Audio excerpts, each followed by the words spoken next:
چتر خرگوش اور شیر کی کہانی۔ کسی گھنے ون میں ایک بہت بڑا شیر رہتا تھا۔ وہ روز شکار پر نکلتا اور ایک ہی نہیں، دو نہیں، کئی جانوروں کو کام تمام کر دیتا۔ جنگل کے جانور ڈرنے لگے کہ اگر شیر اسی طرح شکار کرتا رہا تو ایک دن ایسا آئے گا کہ جنگل میں کوئی جانور نہیں بچے گا۔ سارے جنگل میں سنسنی پھیل گئی۔ شیر کو روکنے کے لیے کوئی نہ کوئی اپائے کرنا ضروری تھا۔ ایک دن جنگل کے سارے جانور اکٹھا ہوئے اور اس پرشن پر وچار کرنے لگے۔ انت میں انہوں نے طے کیا کہ سب شیر کے پاس جا کر اس بارے میں بات کریں۔ دوسرے دن جانوروں کے ایک دل شیر کے پاس پہنچا۔ اسے اپنی اور آتے دیکھ شیر گھبرا گیا اور اس نے گرج کر پوچھا، کیا بات ہے، تم سب یہاں کیا کر رہے ہو؟ جانور دل کے نیتا نے کہا، مہاراج، ہم آپ کے پاس نویدن کرنے آئے ہیں۔ آپ راجا ہیں اور ہم آپ کی پرجا۔ جب آپ شکار کرنے نکلتے ہیں تو بہت جانور مار ڈالتے ہیں۔ آپ سب کو کھا بھی نہیں پاتے۔ اس طرح سے ہماری سنکھیا کم ہوتی جا رہی ہے۔ اگر ایسے ہی ہوتا رہا تو کچھ ہی دنوں میں جنگل میں آپ کے سوائے کوئی نہیں بچے گا۔ پرجا کے بنا راجا بھی کیسے رہ سکتا ہے؟ یدی ہم سبھی مر جائیں گے تو آپ بھی راجا نہیں رہیں گے۔ ہم چاہتے ہیں کہ آپ سدا ہمارے راجا بنے رہیں۔ آپ سے ہماری ونتی ہے کہ آپ اپنے گھر پر ہی رہا کریں۔ ہر روز صبح آپ کے کھانے کے لیے ایک جانور بھیج دیا کریں گے۔ اس طرح سے راجا اور پرجا دونوں ہی چین سے رہ سکیں گے۔ شیر کو لگا کہ جانوروں کی بات بھی سچائی ہے۔ اس نے پل بھر سوچا، پھر بولا، اچھی بات ہے، میں تمہارے سجھاؤ کو مان لیتا ہوں، لیکن یاد رکھنا، اگر کسی بھی دن تم نے میرے کھانے کے لیے پورا بھوجن نہیں بھیجا تو میں جتنے جانور چاہوں گا مار ڈالوں گا۔ جانوروں کے پاس تو اور بھی کوئی چارہ نہیں، اس لیے انہوں نے شیر کی شرط مان لی اور اپنے گھر چلے گئے۔ اس دن سے ہر روز شیر کے کھانے کے لیے ایک جانور بھیجا جانے لگا۔ اس کے لیے جنگل میں رہنے والے سب جانوروں میں ایک سے ایک جانور باری باری سے چنا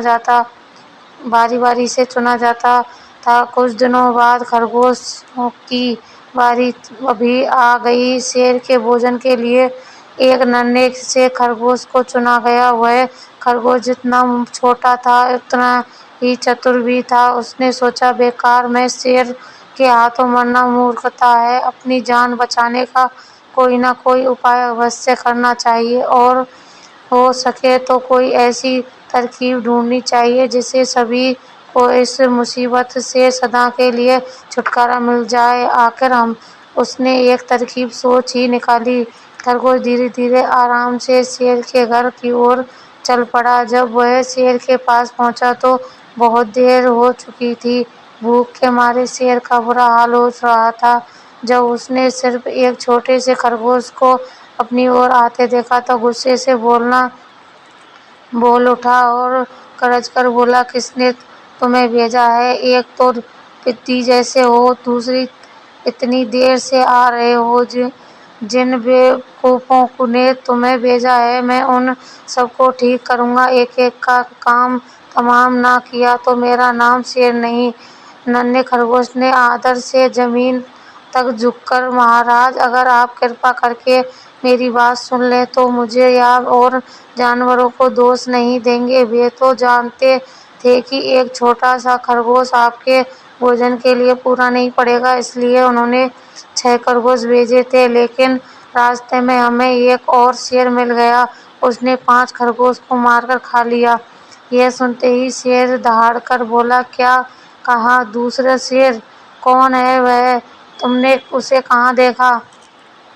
مہاراج، وہ بہت ہی بڑا شیر ہے، خرگوش نے کہا۔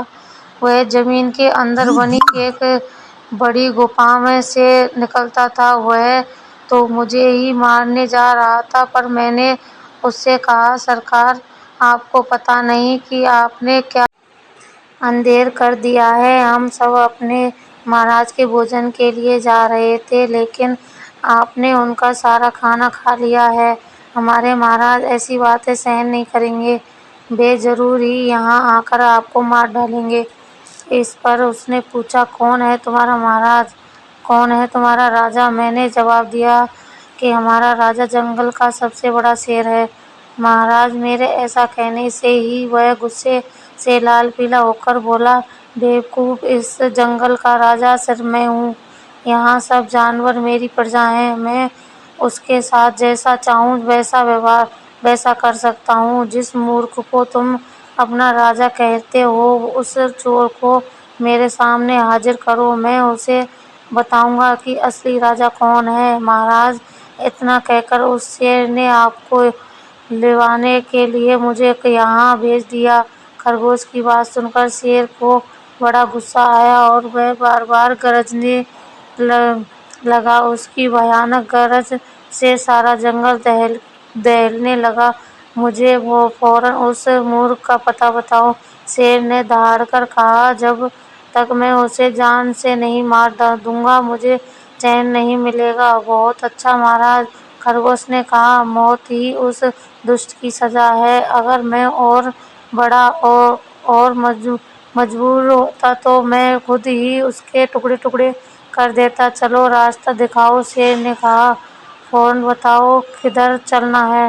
ادھر آئیے مہاراج، ادھر۔ خرگوش راستہ دکھاتے ہوئے شیر کو ایک کنویں کے پاس لے گیا اور بولا، مہاراج، وہ دشٹ شیر زمین کے نیچے قلعے میں رہتا، ذرا ساودھان رہیے گا۔ قلعے میں چھپا دشمن خطرناک ہوتا ہے، میں اس سے نپٹ لوں گا۔ شیر نے کہا، تم یہ بتاؤ کہ وہ کہاں ہے؟ پہلے جب میں نے اسے دیکھا تو وہ یہیں باہر کھڑا تھا۔ اگر تو لگتا ہے آپ کو آتا دیکھ کر وہ قلعے میں گھس گیا۔ آئیے میں آپ کو دکھاتا ہوں۔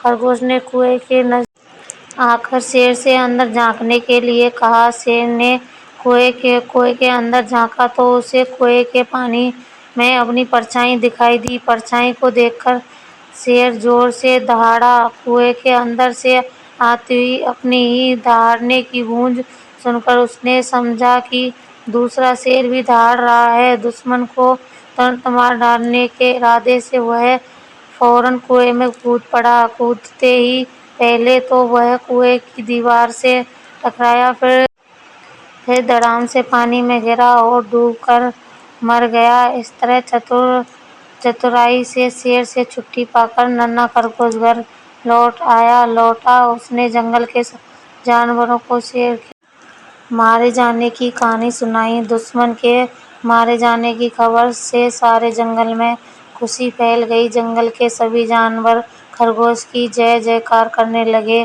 سیکھ، گھور سنکٹ کی پرستھتیوں میں بھی ہمیں سوجھ بوجھ اور چترائی سے کام لینا چاہیے اور آخری دم تک پریاس کرنا چاہیے۔ سوجھ بوجھ اور چترائی سے کام لے کر ہم بھینکر سنکٹ سے ابھر سکتے ہیں اور بڑے بڑے شکتیشالی شترو کو بھی پراجت کر سکتے ہیں۔